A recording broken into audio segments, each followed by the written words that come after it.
আমরা সবচাইতে বেশি আমি গুরুত্ব দিয়েছিলাম এই ভাঙনের একজন নেতা ছিলেন যার নাম আরাবুল ইসলাম।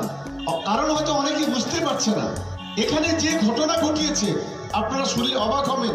এভাবে টিকিট দেওয়ার নাম করে যেভাবে পয়সা তসরুপ করেছে এটা আমি প্রথমে বুঝতে পারিনি।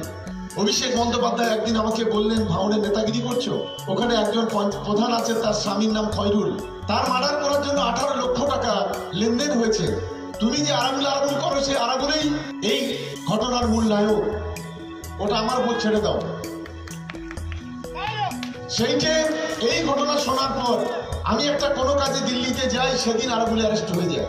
দেখুন, কেউ এখন পার্সেন্টেজ ভাগ পায়নি বলে, একটা অংশ ভাগ পায়নি বলে অন্য কথা বলছে। আরাবুল ইসলাম সাহেবের এখন দুর্নীতিগুলো উন্মোচন হচ্ছে, ধৈর্য ধরুন, অপেক্ষা করুন। সরকার সাহেব যে দুর্নীতিগুলো করেছেন, যে অন্যায়গুলো করেছে, আগামী দিনে সেগুলোও সব উন্মোচন হবে।